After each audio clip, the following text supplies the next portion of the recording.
Bonjour et bienvenue sur le podcast Par voix basse à voix haute. Que vous soyez posé dans le canapé, sur la route ou en train de jongler avec votre journée, prenez place à nos côtés. À notre micro, vous entendrez des expériences en maison de naissance, des témoignages de sages-femmes et enfin des sujets liés à l'accouchement physiologique. Ici, les voix résonneront haut et fort. Nous ne sommes pas des professionnels de la périnatalité, mais deux mamans passionnées, convaincues que chaque famille a le droit d'avoir le choix du lieu où elle souhaite donner naissance. Notre objectif est simple, mettre en lumière les maisons de naissance en métropole et en outre-mer. Non pas en opposition aux autres formes ou lieux d'accouchement, mais bien comme une option précieuse dans le panel des choix possibles. Nous espérons que cette saison vous offrira des réponses, des inspirations et peut-être même des émotions. Nous souhaitons avant tout transmettre des expériences intimes et authentiques. Alors bienvenue derrière les portes des maisons de naissance, bienvenue dans Par voix basse à voix haute.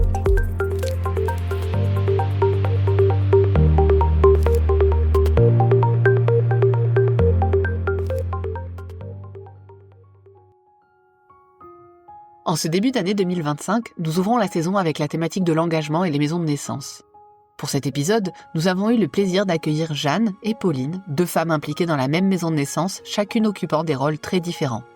Jeanne, une maman usagère, et Pauline, une sage-femme engagée.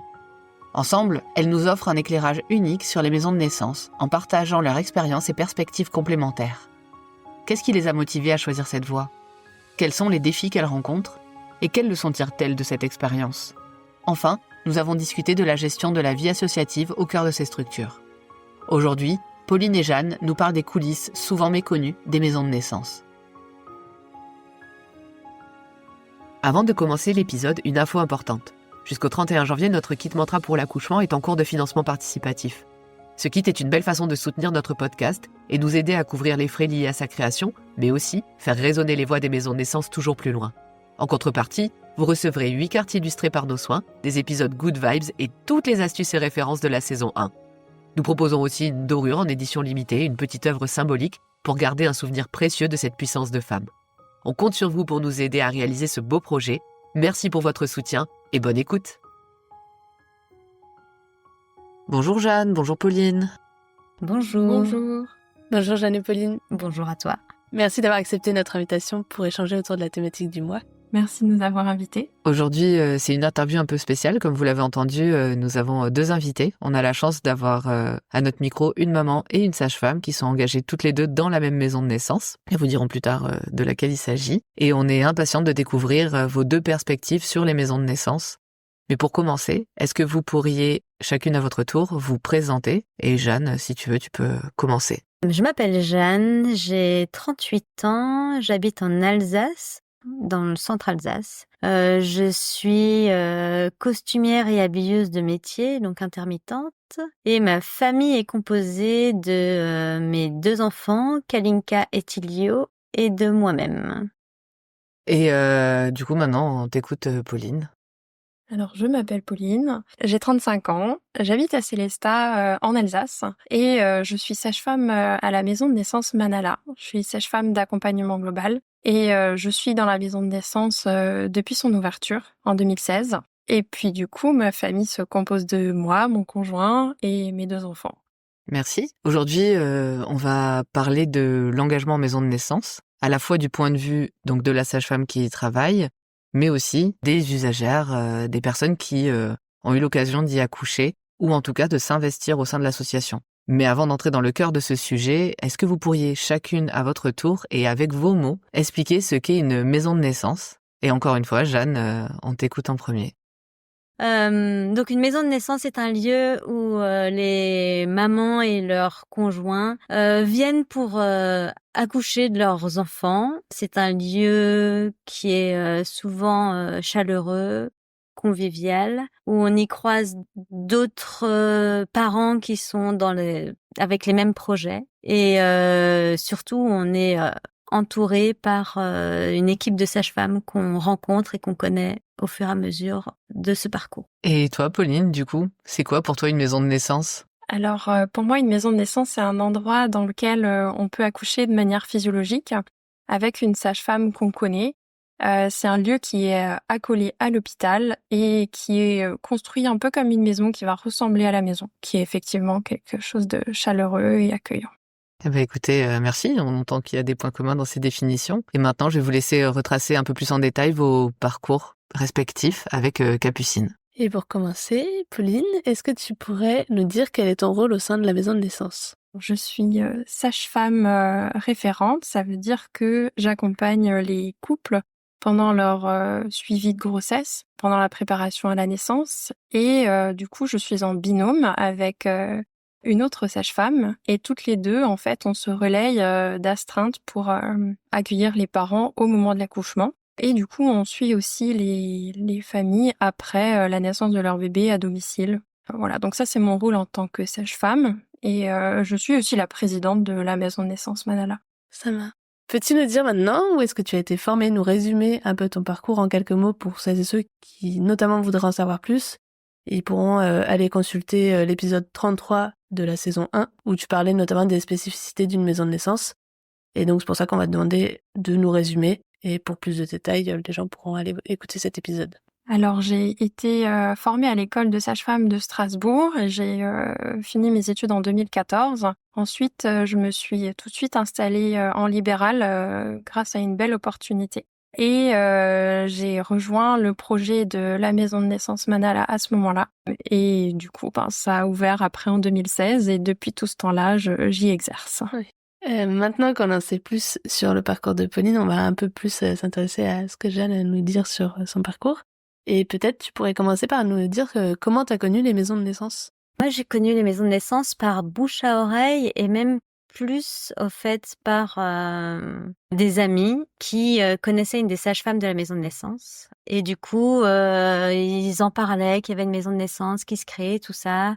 Mais à cette époque-là, j'étais pas encore enceinte parce que ça a ouvert en 2016 et que ma fille est arrivée en 2019. Donc voilà, je l'avais entendu, mais j'ai pas. Enfin voilà, c'est au moment où je suis tombée enceinte, je me suis pas vraiment posé la question de savoir où est-ce que j'accouchais. C'était juste, en fait, c'était normal d'aller à la maison de naissance et pas d'aller à l'hôpital plus proche. Oui, c'était toujours là dans ta tête, quoi. Parce que t'aurais pu oublier, malgré tout, entre-temps.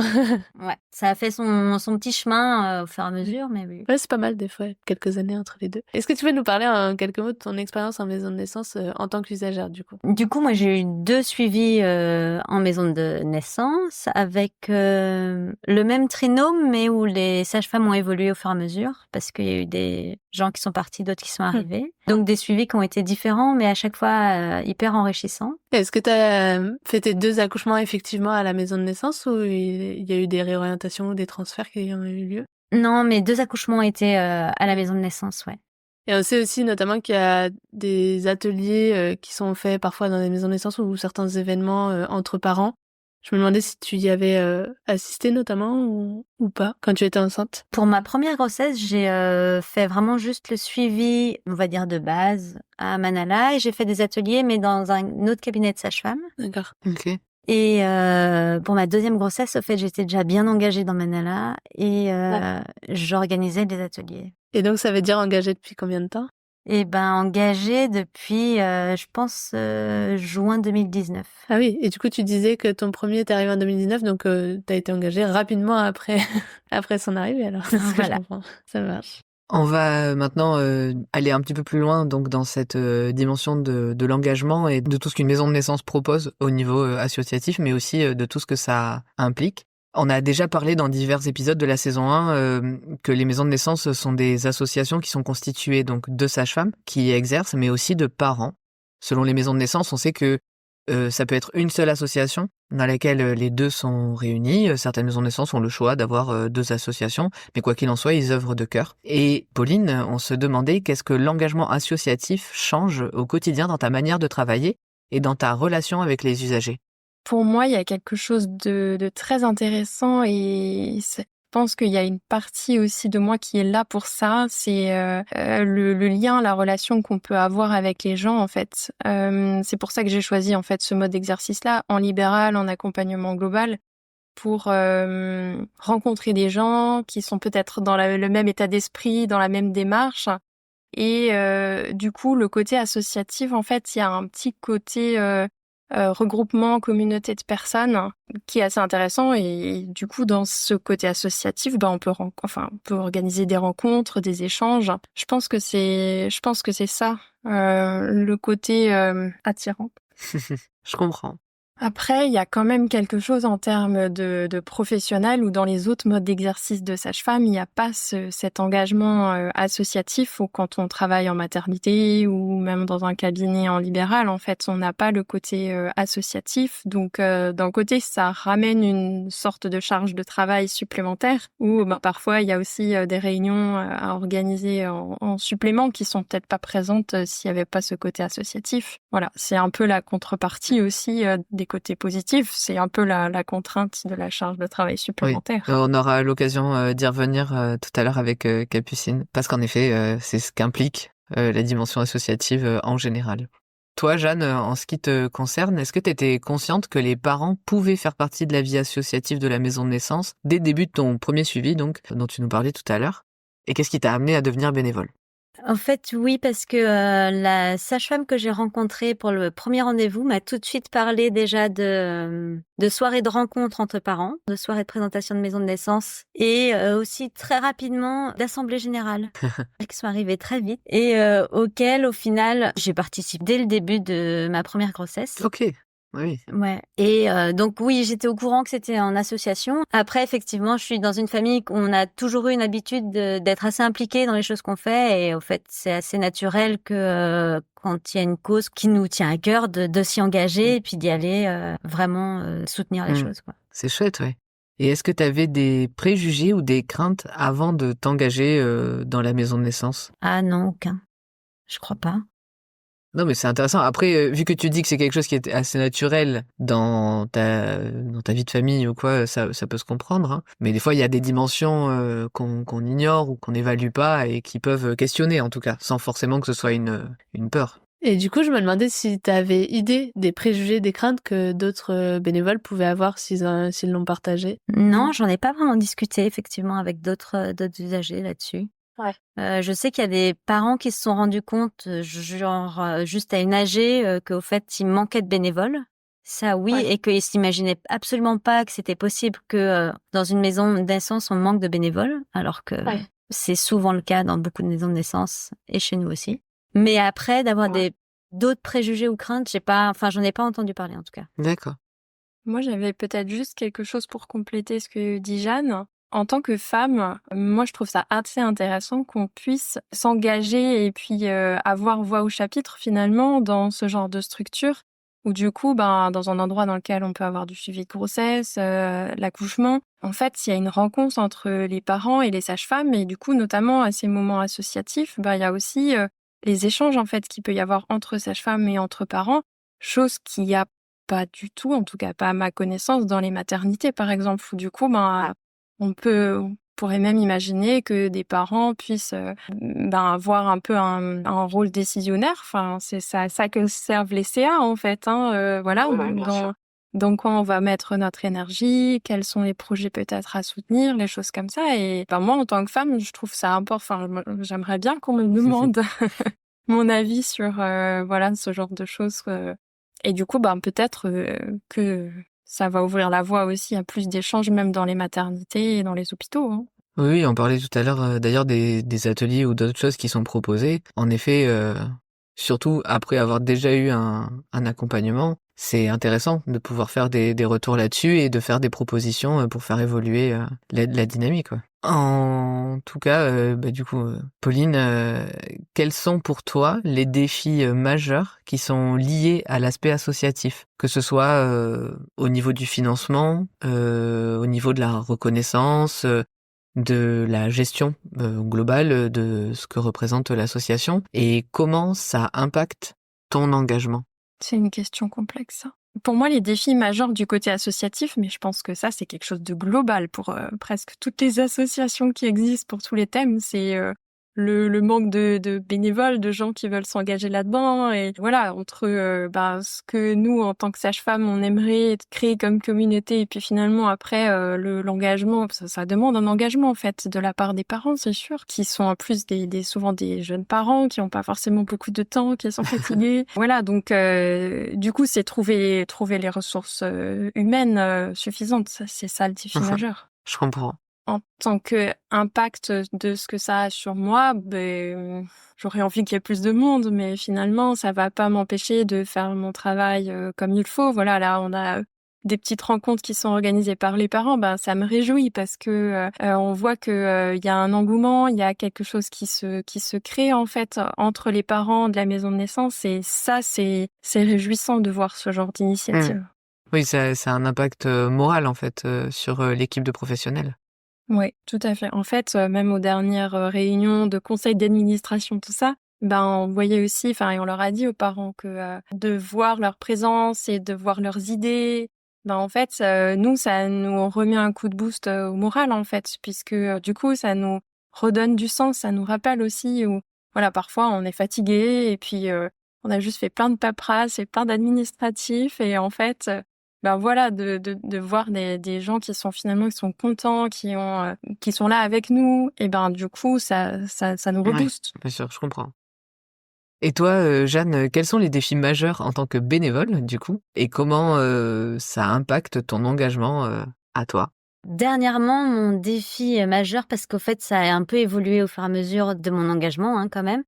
Mais ça a été de poursuivre mon engagement et de réussir à vraiment être présente là où je m'engageais, où je disais que je pouvais être présente. Et au fait, d'allier entre la vie professionnelle, la vie parentale et puis l'engagement associatif. C'est vraiment en fait un défi un peu quotidien de se dire comment est-ce que je répartis mon temps et comment est-ce que qu'est-ce que je garde en charge mentale et qu'est-ce que du coup j'abandonne ou pas, voilà. Oui, qu'est-ce qui est juste pour toi, pour avoir un équilibre sain Ouais. à ce niveau-là, ouais. Maintenant qu'on a parlé un peu des défis majeurs, on va un peu plus rentrer peut-être dans les limites de l'engagement et potentiellement de ce que ça peut peser, comme tu dis, sur certains points de la vie de chacune. Et du coup, on a déjà eu l'occasion de l'aborder dans divers épisodes de la saison 1, mais on aimerait bien avoir ton point de vue cette fois-ci, Pauline. Souvent, dans une maison de naissance, l'engagement associatif et l'implication personnelle semblent aller au-delà du simple cadre professionnel, comme tu le mentionnais déjà un peu. Comment, toi, t'as trouvé l'équilibre entre ta vie personnelle et ton engagement pour que tout fonctionne bien ensemble? En fait, c'est vrai qu'il y a un tout. En fait, il y a à la fois le côté professionnel, vraiment strictement sage-femme, et puis la part dans l'associatif de la maison de naissance, qui est peut-être pas forcément non plus le même en fonction des maisons de naissance, en fonction des différentes sages-femmes en maison de naissance. Après, moi, personnellement, j'y trouve mon équilibre parce que la manière dont je travaille m'apporte beaucoup. Je crois que je changerais pour rien au monde cette manière-là de travailler. Mon équilibre privé, il est aussi, on va dire, plutôt stable grâce à tout l'entourage qui me soutient, notamment mon conjoint, mes enfants, les grands-parents qui sont là pour garder les enfants. Voilà, donc tout ce monde-là, en fait, ils sont aussi impliqués. Et si on n'a pas cet entourage-là qui est soutenant, c'est difficile pour une sage-femme de pouvoir s'engager là-dedans, quoi. Oui, et t'as l'air de dire que ça s'est plutôt bien goupillé en général, mais est-ce que t'as eu l'occasion parfois de ressentir une surcharge mentale ou émotionnelle? Enfin, souvent, c'est un peu lié, mais... Pardon. Jamais, hein. Jamais. Jamais. Si, bien sûr, souvent, il peut y avoir une surcharge mentale à différents moments. Ça revient de manière cyclique. Parfois, c'est plusieurs fois par mois, parfois, c'est plusieurs fois par année, où du coup, il y a toujours un peu ce questionnement de OK, mais pourquoi je suis là? Est-ce que je continue? Est-ce que je continue pas? Je pense que qui ne s'est pas posé ces questions, mais voilà, c'est sûr que en fait, c'est pas, peut-être que je caricature un peu, mais c'est pas un travail de bureau où on vient le matin, on repart le soir et on n'a rien à faire autour. Et voilà, c'est vrai que ça demande aussi une disponibilité assez importante, notamment avec les astreintes, mais aussi un peu en charge mentale des différentes choses qui sont à faire. Bah voilà, parfois on est amené à répondre à des mails le soir après encore être rentré. Je pense qu'il y a aussi toute la charge administrative au niveau de l'asso et tout ça, quoi. Ouais. Qui j'imagine se fait en dehors, enfin forcément en dehors des populations, quoi. Ouais, c'est la charge associative, c'est sûr qu'elle est là. Après, on se la partage aussi. Voilà, on est un peu tous dans le même bateau pour ça, quoi. Mais En tout cas, en tant que présidente, tu prends quand même une bonne charge une charge mentale. mentale de la gestion de l'association, ouais. C'est quand même, Ouais, c'est pas négligeable quand même dans ton temps de travail. Après, tu viens de me dire que tu changerais pour rien au monde, donc jusqu'à présent, en tout cas, à chaque fois que tu t'es demandé si ça valait le coup ou pas de continuer, pour l'instant, en tout cas, t'en es toujours arrivé à la conclusion que ça valait le coup. C'est ça, pour l'instant. Et en fait, ce que je trouve chouette dans ce côté-là, bah, c'est d'ailleurs les autres podcasts des Sauts de Sages-Femmes aussi que vous avez interviewés, où du coup, ben il y a aussi des tellement beaux témoignages en fait de sages-femmes qui sont motivées. Et enfin voilà, ça redonne aussi du boost parce que finalement, même entre sages-femmes de maison de naissance, on se connaît pas forcément toutes, et du coup, voilà, bah ça nous permet aussi de découvrir d'autres expériences. Il y a le côté très militant aussi. C'est-à-dire que pour moi, ben j'ai envie en fait de défendre le choix des femmes d'accoucher et de pouvoir avoir un choix dans le suivi qu'elles ont envie d'avoir, parce que finalement c'est pas que l'accouchement, mais c'est toute la démarche, le suivi de grossesse, l'accompagnement, l'accouchement bien sûr, mais aussi après. Et en fait, cet engagement-là, je milite pour, et du coup c'est presque aussi malgré moi en fait. Ou du coup, c'est pour ça que j'ai envie de me battre, et c'est ça ce qui donne sens à ma vie, quoi. Ouais. Comme tu disais tout à l'heure, en fait, ça fait écho à finalement au fait que tu sois une femme, même au-delà d'être une sage-femme, en fait. Tout à fait. Et du coup, toi, Jeanne, est-ce que tu as trouvé que cette implication bénévole pouvait parfois aussi aller trop loin, et notamment donc là du point de vue des femmes, pensant notamment au fait qu'elles viennent souvent de vivre un moment assez intense de leur vie, que ce soit la grossesse ou l'accouchement ou le postpartum. Est-ce que du coup, l'idée d'être bénévole dans un tel contexte pouvait du coup parfois amener une certaine charge, ou au contraire une bouffée d'air? Enfin, toi de nous raconter un peu ce que t'entends par là. Mon engagement, ça a été, je pense d'abord une bouffée d'air aussi, et une manière aussi de pouvoir rencontrer d'autres parents, d'avoir un lien social autre que professionnel au final. Et on a eu de chouettes moments vraiment avant Covid, où on avait un beau groupe de mamans qui ont évolué tout ensemble et tout ça, et où au final l'engagement était de soi, et où ça roulait, et puis on se voyait tous les quelques temps et tout ça, et voilà, où il y avait un beau groupe de parents qui étaient là, et du coup l'engagement était facile au fait, et c'était pas... Oui, il y avait une charge de travail parce que je me suis pris des responsabilités dans la maison de naissance, en voulant aider pour gérer tout ce qui était atelier externe, et enfin tout ce qui était atelier proposé au sein de la maison de naissance. Mais en fait, c'était pas une surcharge non plus. Après, il a fallu qu'on s'organise pour le faire, pour que ce soit fait de manière le plus professionnelle au final possible. Enfin voilà, on est bénévole, donc oui, on n'est pas forcément formé à ce type d'activité. Donc voilà, c'est une manière d'acquérir des nouvelles connaissances, des nouvelles manières de travailler aussi, et tout ça. Et je trouve que ça a été très très dur en post-Covid de revenir avec de garder cet engagement et de réussir à reformer un groupe qui puisse redonner vie, enfin reprendre vie vraiment sur cette maison de naissance. Donc ça a vivoté, et là j'ai l'impression que ça commence à reprendre vraiment seulement 4 ans après cette période de Covid quand même. Ouais, ça fait un gros gap, ouais. Alors il y a eu des choses qui sont passées quand même, il y a eu, enfin voilà, mais ça a été au niveau engagement, où il y a un vrai noyau qui se forme et qui est pour faire quelque chose. J'ai l'impression que c'est actuellement où ça reprend vraiment ensemble, quoi. Ouais. Ce qu'il y a aussi, c'est que du coup, au début de l'ouverture de la maison de naissance, on avait un bon noyau de parents qui étaient très militants justement pour enfin, ça venait d'ouvrir en fait la maison de naissance, donc il fallait encore, c'était une période où il fallait se battre quoi, pour que ça existe. Et maintenant, on est passé dans quelque chose qui est plus, finalement, ça fonctionne, c'est la Ça norme, existe. donc on n'a plus forcément besoin de s'engager, de se battre, enfin du point de vue des parents. Moi, en tant que sage-femme, je vois qu'il y a quand même encore toujours besoin de se battre, mais du coup, peut-être un peu moins de la vision des parents, quoi. Donc peut-être ça peut expliquer aussi un engagement qui est peut-être moins important aujourd'hui. Oui. Ouais, il y a une certaine logique, quoi. Et en même temps, je me permets de rebondir parce que tu viens de dire, c'est la norme pour les gens qui ont la chance d'en avoir une à côté de chez eux, mais c'est loin d'être la norme du territoire français. Donc, c'est pour ça que même en tant que parent, ça reste important de soutenir ou de s'engager même sur les projets de maison de naissance. Il y en a un certain nombre, donc faut pas hésiter aussi à se renseigner pour les soutenir, quoi.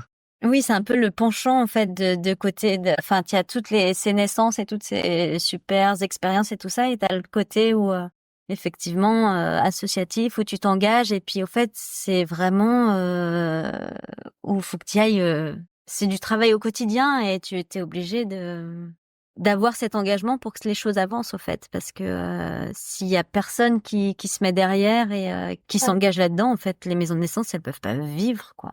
Donc c'est l'autre facette de la maison de naissance aussi. En fait, je pense que le côté bénévolat associatif, il est induit par le fait qu'il n'y ait pas assez d'argent.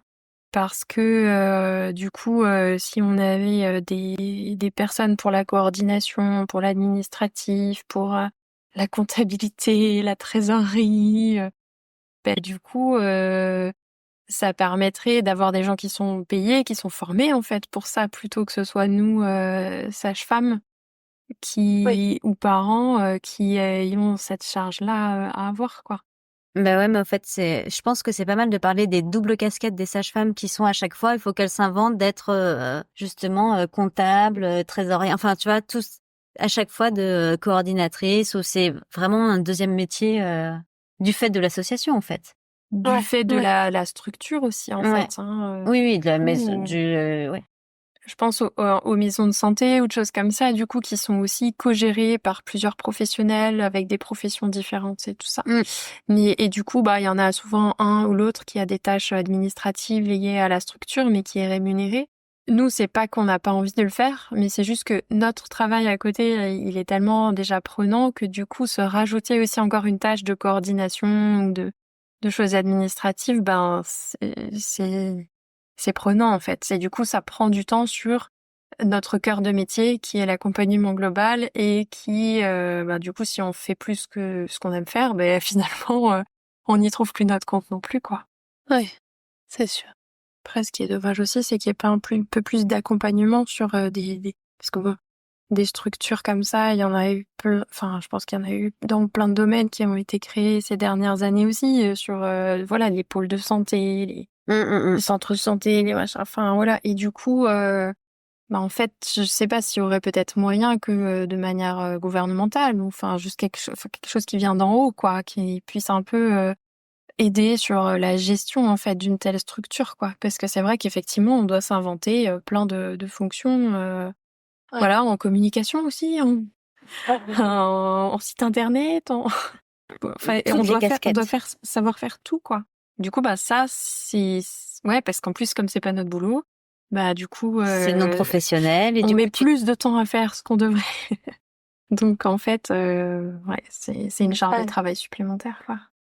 Et je me demande du coup, dans cette veine-là, tout à l'heure tu parlais du fait qu'il y a plusieurs maisons de naissance, notamment vous avez des fonctionnements un peu différents, et notamment tu parlais carrément aussi de certaines choses autour de la pérennisation qui n'ont pas été choisies de la même manière dès le début. Et je me demandais à quel point vous avez des choses en commun, des choses qui font un peu les directives de chaque maison de naissance, et notamment à quel point vous pouvez aussi, en dehors de l'aspect parent, sage-femme au sein d'une maison de naissance, trouver peut-être une solidarité ailleurs avec les autres maisons de naissance. Alors, il y en a pas beaucoup, certes, mais ça commence à se débloquer un petit peu. Enfin voilà, on va on voit des projets naître un peu partout et on espère qu'ils vont aboutir. Mais si tu pouvais peut-être parler un peu aussi de cette solidarité plus grande, peut-être, s'il en existe. Oui, alors il y a le collectif des maisons de naissance, du coup, qui a permis de regrouper les différentes maisons de naissance et aussi les projets. C'est parti justement de l'idée de mutualiser un peu les énergies et les compétences de chacun, les connaissances aussi. Donc en fait, chaque maison de naissance a des représentants de sa maison de naissance qui fait partie du conseil d'administration du collectif. Et donc chaque maison de naissance a une voix, ou deux même, dans ce collectif. Et c'est aussi un temps associatif du coup supplémentaire. Voilà. Ce serait d'ailleurs intéressant que le collectif soit soutenu d'ailleurs par un financement qui permette justement de coordonner un petit peu plutôt que chacune fasse dans son coin. Ben, ce serait intéressant qu'il y ait une collaboration et un travail ensemble. D'ailleurs, le collectif, ils ont aussi des liens avec des instances qui sont un peu plus hautes. Donc, par exemple, la direction générale de l'offre de soins ou la haute autorité de santé. Et du coup, bah ça permet aussi de travailler, par exemple, sur des critères d'éligibilité qui sont en train d'être travaillés. C'est-à-dire qui peut accoucher en maison de naissance et qui peut pas. Donc ça, c'est quelque chose d'assez intéressant aussi, qui reste encore à construire, quoi. Oui. Une chose de plus, ouais. En tant que bénévole, donc la sage-femme qui travaille en maison de naissance, c'est son métier d'une certaine manière qu'elle défend aussi. Quand bien même il y a des heures supplémentaires du fait de cette association et il y a du personnel et du privé, ça n'empêche qu'on imagine que de s'être lancé dans ce métier-là, il y avait déjà une envie, en tout cas, de se battre pour les naissances différentes. Et je me demandais, du coup, Jeanne, ce que ça allait chercher en toi, le fait justement de, pour le coup, de ne pas être payée. Alors, quand bien même la partie associative, on est d'accord, des sages-femmes n'est pas payée. Je parle de que ça soit pas ton métier. Je me demandais ce que tu avais à en dire, qu'est-ce que ça va chercher en termes peut-être de valeurs et de choses profondes en toi qui font que on est là et encore là. En fait, quand même, l'accouchement en maison de naissance et l'accouchement, je pense, physiologique particulièrement, il y a quand même un empowerment qui te prend un peu au triple. Enfin, moi, c'est ce que j'ai ressenti. Et voilà, et du coup, de toute la découverte de la maternité et tout ça, et ça a été quelque chose qui a été assez fort pour moi. Et justement, du coup, moi, je me suis engagée donc vraiment dans tout ce qui était atelier. Et moi, ça m'enrichissait de savoir qu'est-ce qu'on pouvait proposer comme atelier aux mamans qui étaient en postpartum ou en prénatal. Et du coup, de m'engager là-dedans, ça a permis aussi de pouvoir rencontrer d'autres professionnels, de pouvoir sélectionner. Enfin voilà, donc en fait, moi, ça m'enrichissait de toutes ces rencontres et en même temps, en fait, ça, ouais, il y a eu vraiment un enrichissement de rencontrer les gens et puis de pouvoir proposer du coup aux autres parents ces ateliers-là qui se font au fur et à mesure, quoi. Oui. Mais du coup, est-ce qu'il y a, parce que tu disais que la maison de naissance, tu la connaissais depuis quand on avait parlé quelques années auparavant, quelque chose comme 3 ans auparavant, et t'étais pas enceinte à l'époque, et pourtant tu t'es pas engagée dans l'association. Est-ce que du coup, qu'est-ce qui a fait basculer à partir du moment où tu as été suivie, tu penses, cette implication? Les rencontres avec les sages-femmes et le fait de voir qu'il y avait de quoi s'engager, au fait, parce que oui, j'ai entendu qu'il y avait une maison de naissance qui se mettait en place, mais c'était pas pour autant que je suis allée voir vraiment ce qui se passait, que je suis allée me renseigner, tu vois. Moi, je me suis renseignée une fois que j'étais enceinte et que je me suis dit, ah tiens, en fait, ça m'intéresse, qu'est-ce qui se passe là-bas? Et le fait de rencontrer, du coup, toutes ces sages-femmes, de rencontrer les parents et tout ça, et ça m'a donné envie, au fait, de m'engager dans la maison de naissance, ouais. Et est-ce que tu as déjà envisagé de quitter ce milieu associatif à cause notamment des limites dont on parlait? Et qu'est-ce qui t'a retenu? Alors, ce qui me retient, c'est parce que je suis attachée à ce lieu et oui, je l'ai déjà envisagé parce que entre le travail, la vie de famille et effectivement les engagements que au final t'arrives pas à aller jusqu'au bout de ce que tu voudrais et d'être aussi présente que tu veux, et à un moment tu fais en fait je laisse ma place à quelqu'un d'autre pour que ça puisse reprendre et ce sera bien. Et mais non, pour le moment c'est pas encore le cas. Après, je sais que maintenant je m'engage beaucoup dans l'école où les enfants vont, parce que mon troisième n'est pas encore à l'école mais va bientôt y aller, et du coup les choses évoluent aussi, et c'est beaucoup le parcours justement de l'implication des mamans en maison de naissance ou des parents même. Ils vont avoir du temps pendant le congé parental et ils vont pouvoir s'impliquer. Et souvent, l'implication va durer le temps d'une grossesse, c'est-à-dire 9 mois. Et au bout de 9 mois, ils ont fait le tour. Et il y a autre chose qui se crée, ils reprennent le travail, ça devient trop de charge et tout ça. Donc c'est vraiment souvent très cyclique comme ça. Mais oui, je sais pas pourquoi j'ai pas encore lâché, mais je suis contente d'y être encore, en fait. C'est surtout Ouais. ça. Faire partie de l'aventure, quoi. Ouais. Oui, c'est sûr. On penche un peu sur une interview où on questionne les limites parce que les gens n'ont pas forcément conscience des coulisses de ce qu'il en est. Parce que souvent, quand on présente les ateliers, on va être plutôt jovial et quand on est sage-femme, on accueille bien les gens. Donc il y a cette dimension, c'est pour ça qu'on présente de ce côté-là. Mais bien sûr, on a conscience que c'est une joie. Et d'ailleurs, nous-mêmes, on est investis dans notre maison de naissance, en plus du podcast, en plus de nos enfants. Donc il y a une dimension, en effet, affective et une dimension enrichissante qui est là et qui est appréciable pour tous. Du coup, on parle tu parlais de cycle, notamment Jeanne, des bénévoles et du fait que du coup vous manquiez aussi des bénévoles à un moment donné, que vous manquiez peut-être d'implication des gens.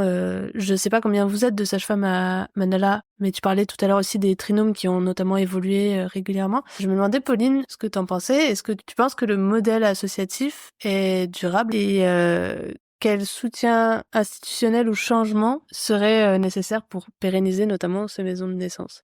Pour répondre à la question du nombre de sages-femmes, déjà, on est une dizaine de sages-femmes. C'est une moyenne parce que parfois c'est 8, parfois c'est 12. Mais on a été un binôme et puis 2 binômes en 2024. Et du coup, on sera 2 binômes et une sage-femme d'accompagnement global seule, plus des sages-femmes de soutien. Après, du coup, la question de est-ce que c'est pérenne? Ça a des chouettes aspects parce que ça permet justement l'implication des parents. Et ça, je trouve que c'est assez inédit en fait par rapport aux autres endroits où on accouche. Voilà, donc que ce soit les maternités où finalement effectivement les parents ont pas tellement de place là-dedans, dans la manière dont c'est organisé, on va dire. Les accouchements à domicile, mais du coup les sages-femmes sont aussi plutôt seules, même si elles sont parfois organisées en petits groupes, mais c'est pas une équipe comme dans une maison de naissance. Pareil pour le plateau technique. Donc je trouve que c'est un truc assez inédit et qui est intéressant, qui donne leur place aux parents, même si parfois ils la prennent pas toujours, mais au moins il y a cette opportunité-là. Nous, en tant que sage-femme, ça nous tient à cœur quand même de laisser cette place-là. Je sais pas si c'est pérenne en fait, parce que alors c'est surtout le mode de financement en fait qui va nous intéresser. C'est l'argent qui est le nerf de la guerre, parce que là du coup effectivement le financement actuellement chez nous, c'est une enveloppe fixe en fait qui a été décrétée au moment de l'expérimentation. Donc il y a d'autres maisons de naissance qui sont pas dans ce schéma-là. Voilà, donc il y a eu déjà des réflexions. Est-ce que finalement ça devrait pas être une société ou quelque chose comme ça? Bon. Pourquoi pas, j'en sais rien en fait. Je sais pas, moi j'ai pas tellement d'avis tranché sur comment est-ce que ça devrait évoluer parce qu'en vrai j'en sais rien, c'est pas mon boulot en fait de gérer une société ou de savoir quel est le meilleur modèle, comment on pourrait dire, socio-économique pour les maisons de naissance, voilà. Maintenant je vois l'aspect intéressant dans le relationnel que ça apporte l'association. Je vois aussi le côté bénévolat qui est pas toujours facile à tenir parce que du coup, à la fois nous en tant que professionnels, voilà, ça nous demande du temps. Et puis les parents, ils ont pas forcément non plus toujours l'envie et l'énergie dans le bénévolat, ce que je comprends aussi tout à fait. Voilà, donc je sais pas du tout en fait, je sais pas du tout si c'est pérenne. Comment tu penses qu'on pourrait mieux soutenir les sages-femmes pour qu'elles soient peut-être moins épuisées par cet aspect associatif? Un mode de financement différent. Ouais. Parce qu'en fait, si on sort du modèle associatif, ça veut dire que on doit trouver un autre modèle. Ouais. Disons que moi, j'estime aussi que on n'a jamais rien sans rien, quoi. Que à toute chose chouette, il y a une contrepartie, en fait. Et du coup, c'est aussi pour ça certainement que je suis encore là, que c'est ok, en fait. C'est-à-dire que voilà, les choses associatives, c'est sûr, ça prend du temps et ça demande du temps et de l'énergie, mais en même temps, quand on a le retour, c'est chouette aussi, quoi. Donc c'est pour ça que je sais pas si c'est pour ça que ça a été fait comme ça, que finalement c'est resté sur ce modèle associatif ou et que personne finalement ne milite pour en sortir. C'est parce que certainement, il y a quand même, on y trouve notre compte quand même, quoi. Oui, et comme tu disais, si c'est le métier de tes rêves, et que tu veux pas le quitter, il y a quand même un sacré poids de ce côté-là aussi. Après, du coup, alors, je rebondis sur c'est le métier de mes rêves.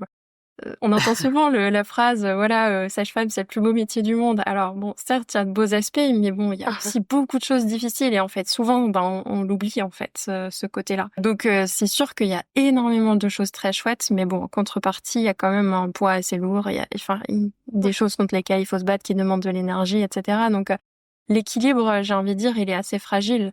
Et c'est aussi pour ça que il y a peut-être pas assez de sages-femmes pour faire ça. On n'en trouve pas assez, et puis il y en a peut-être qui partent et qui abandonnent au bout d'un certain temps parce que cet équilibre-là, il est pas très évident à trouver, quoi.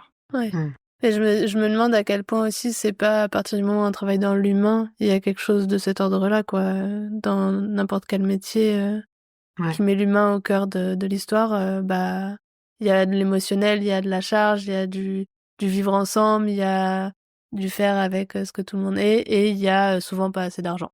Que ce soit à peu près dans tous les domaines, ça, je crois qu'on retrouve ça souvent pour en tout cas essayer de pallier à certaines choses, notamment que ce soit matériel ou que ce soit même être reconnu à sa juste valeur dans le métier qu'on fait. Donc oui, tout à fait. Alors, en tant que bénévole, moi, ça fait 6 ans que je suis du coup à la maison de naissance de Manala. Et au fait, on se disait toujours oui, mais une fois que ça va être pérennisé, ce sera plus posé, ce sera plus tranquille et tout ça. Moi, ça fait 6 ans que je suis bénévole là, et ça fait 6 ans que je sens les sages-femmes toujours en lutte et en combat pour que la maison de naissance existe, pour que tout le monde soit reconnu, pour recruter des gens, pour... Enfin voilà, il y a quand même toujours ce besoin d'être... c'est pas reposant en fait, c'est toujours hyper présent et hyper là pour que les choses puissent continuer à se faire. Ouais.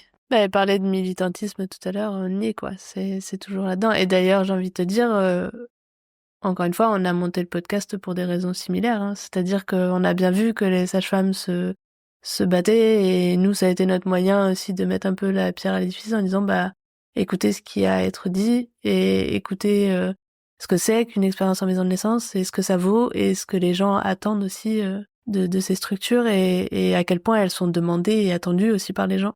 Et que ça aussi, c'est pas encore assez reconnu, donc oui, je comprends tout à fait. Ouais, dans l'idée de casser les préjugés, justement, et de pouvoir se rendre compte des différentes dimensions, même ce que tu disais, Pauline, en fait.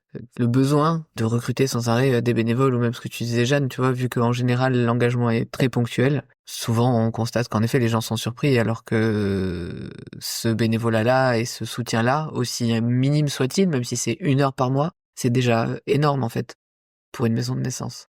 En tout cas, tu viens de nous parler là, Pauline, justement de ce besoin de militer, ce plaisir aussi, en fait, à recevoir le retour des parents, à constater que ce modèle-là associatif aujourd'hui ouvre cette porte aussi aux parents, qu'on retrouverait pas forcément dans un autre modèle. Et dans le cadre donc d'une maison de naissance, quelles sont les valeurs que t'associes au travail que tu pratiques et qui s'y pratiquent en général, et qui ne sont pas toujours présentes dans le cadre hospitalier?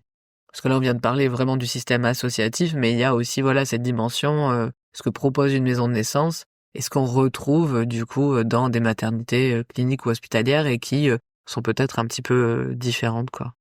La première chose qui vient, c'est prendre le temps. En fait, en tant que sage-femme, du coup en libéral, on peut prendre le temps qu'on veut.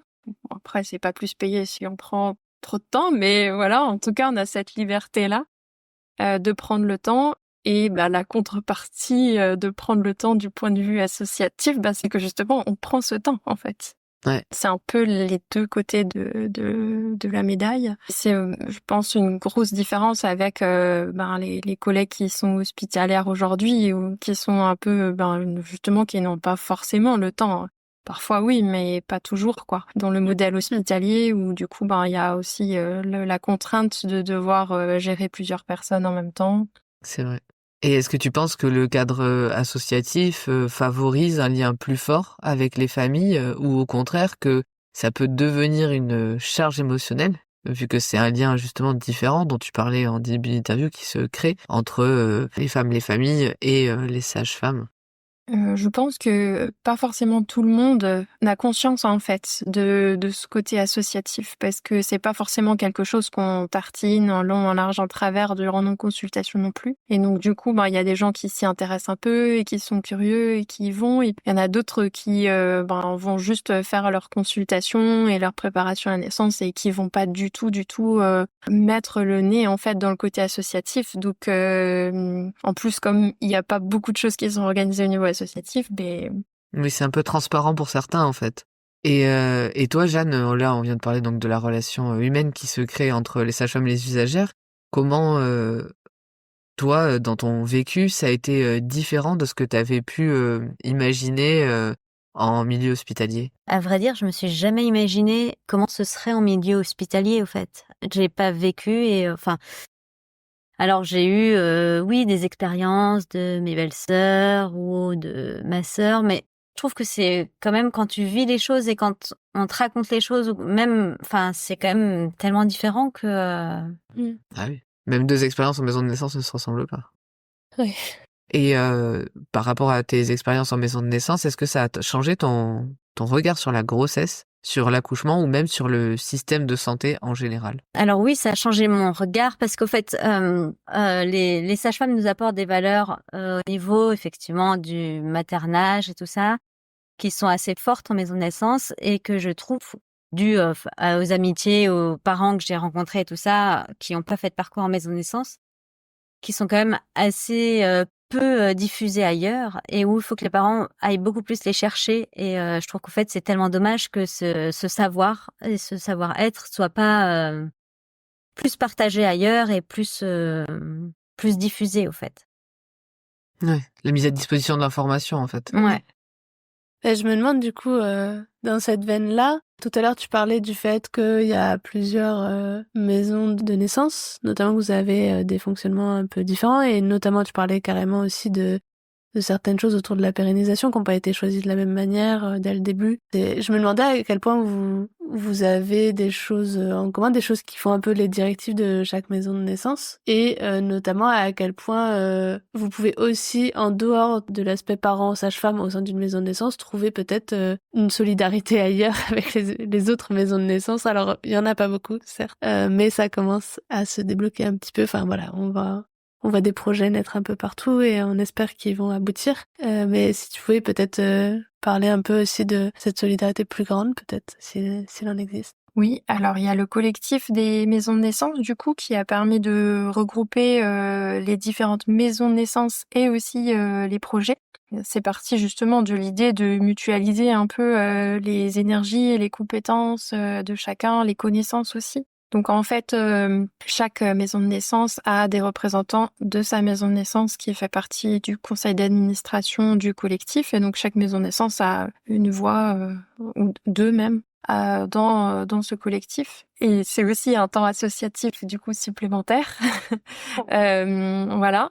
Ce serait d'ailleurs intéressant que le collectif soit soutenu d'ailleurs par un financement qui permette justement de coordonner un petit peu, plutôt que chacune fasse dans son coin. Ce serait intéressant qu'il y ait une collaboration et un travail ensemble. D'ailleurs, le collectif, ils ont aussi des liens avec des instances qui sont un peu plus hautes. Donc, par exemple, la direction générale de l'offre de soins ou la haute autorité de santé. Et du coup, ça permet aussi de travailler, par exemple, sur des critères d'éligibilité qui sont en train d'être travaillés. C'est-à-dire qui peut accoucher en maison de naissance et qui peut pas. Donc ça, c'est quelque chose d'assez intéressant aussi, qui reste encore à construire, quoi.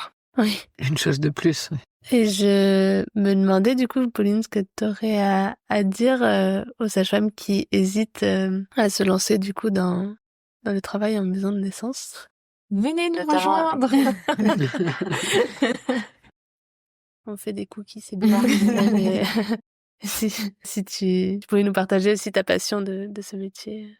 J'ai envie de leur dire de nous rejoindre, en fait, et d'essayer. Parce qu'en fait, tant qu'on n'a pas essayé, on peut pas savoir ce qui se passe dans une maison de naissance, en fait. Et du coup, il y a toujours un a priori. Enfin, en fait, faut franchir le pas. Si on est en libéral, ça nous permet aussi de remettre un pied dans les naissances, en fait. Et du coup, voilà, parce que la majorité des sages-femmes libérales, elles ont pas forcément le côté naissance. Donc, voilà, c'est sûr qu'il y a des contraintes, il y a des astreintes, mais en fait, ce qu'on vit, en fait, ici auprès des couples, des parents, c'est quand même quelque chose de très très fort. Et quand on est hospitalière et si on aspire à accompagner les gens de manière différente, en prenant le temps, surtout en connaissant en fait les couples qu'on accompagne au moment de la naissance, ça c'est tellement riche en fait. Voilà, il y a moyen de prendre des dispos, de venir tester.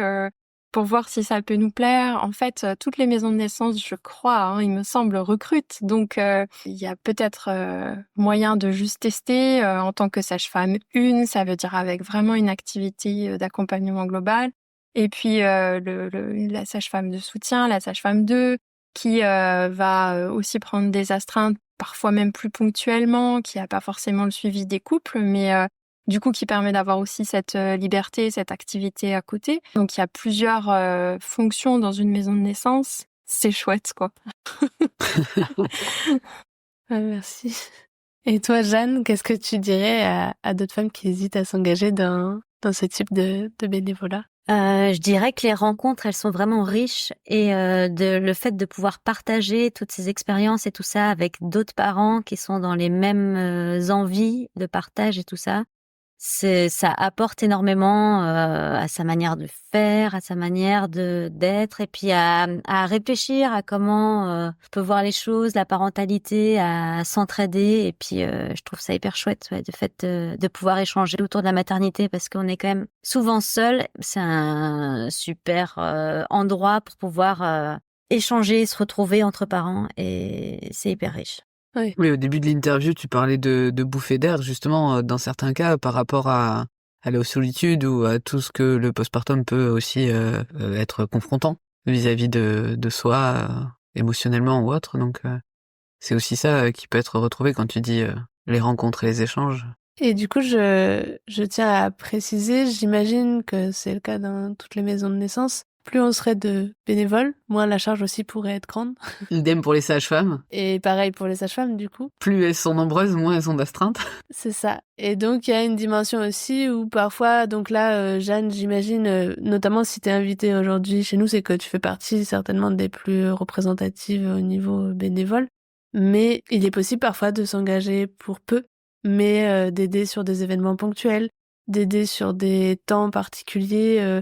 Par exemple, si on se sent à l'aise que sur l'organisation d'ateliers ou que sur aller à des réunions, parce que des fois il y a des réunions avec les hôpitaux, ou aller sur des stands dans des congrès ou dans des salons ou je ne sais quelle organisation il peut y avoir d'une maison de naissance à l'autre. En tout cas, ce que je veux dire, c'est que parfois c'est pas grand-chose, mais c'est déjà ça. C'est-à-dire que si un bénévole vient prendre un atelier, c'est toujours ça que par exemple Jeanne ne fera pas et qu'elle pourra se reposer ce jour-là. Et donc, c'est pas grand chose, mais c'est déjà ça. Et voilà, je tiens à le dire parce que beaucoup d'épuisement, parce que la vie aussi va de plus en plus vite et que les gens sont fatigués. Et donc, n'osent plus s'engager parce qu'aussi certains s'imaginent que s'engager, c'est signer un contrat avec le sang. Et ce n'est pas le cas. Donc, on peut partir quand on a envie, sans culpabilité. On peut être là, en effet, lors d'une grossesse et puis finalement vivre un postpartum qui nous empêche de nous investir aussi. Et c'est normal et c'est OK. Et donc, pas avoir honte à venir, partir, revenir, c'est toujours ça. Oui, ce que tu disais, ça peut représenter qu'une ou 2 journées par an, le temps de tenir un stand ou faire un événement, et c'est déjà beaucoup. Du coup, je rebondis sur ce que tu dis, justement. En fait, comme on n'a pas 3 ou 5 personnes qui vont s'occuper de l'administratif, de la coordination, du site internet, de toutes ces tâches-là en fait qui sont à faire en maison de naissance, de l'organisation d'événements, de communication. Et ben du coup, nous en tant que sage-femme, parfois on peut se sentir un peu pas assez compétente en fait sur certaines choses. Et du coup, dans tous les gens qu'on rencontre qui traversent à la maison de naissance, du coup, il y a parfois des experts en web designer, il y a des experts sur d'autres sujets. Et du coup, en fait, toute cette aide, en fait, elle est la bienvenue parce qu'on l'a de personne d'autre, en fait. Comment optimiser la comptabilité? Oui. Forcément, vous, c'est pas votre métier. Et pour le coup, vous avez des parents dont c'est le métier, parfois. Donc, en effet. Et c'est là où tu parles d'enrichissement aussi entre les personnes. Il y a cette dimension aussi de s'apprendre des nouvelles compétences aussi de ce genre. Et donc, avant de nous quitter, on aimerait bien vous poser une dernière question qu'on pose à tous nos épisodes, qu'on t'a déjà donc posé, Pauline, lors de la saison 1, mais on espère que tu seras créative une nouvelle fois. Est-ce que vous avez une petite astuce à partager à toutes les personnes qui nous écoutent et qui se préparent à un accouchement physiologique? Peut-être tu peux commencer, Jeanne. Il y a une chose toute bête, mais c'est du postpartum aussi. C'est que j'ai découvert, mais vraiment, c'est les seringues avec les embouts en silicone pour le rinçage de nez des enfants. Et ben, moi, ça m'a changé ma vie. C'est parce que j'avais toujours peur de faire mal à mon bébé avec ces pipettes de sérum fille. Et là, la seringue en bout silicone, et ben, ouais, c'est bête vraiment, mais ça m'a changé les lavages de nez des enfants.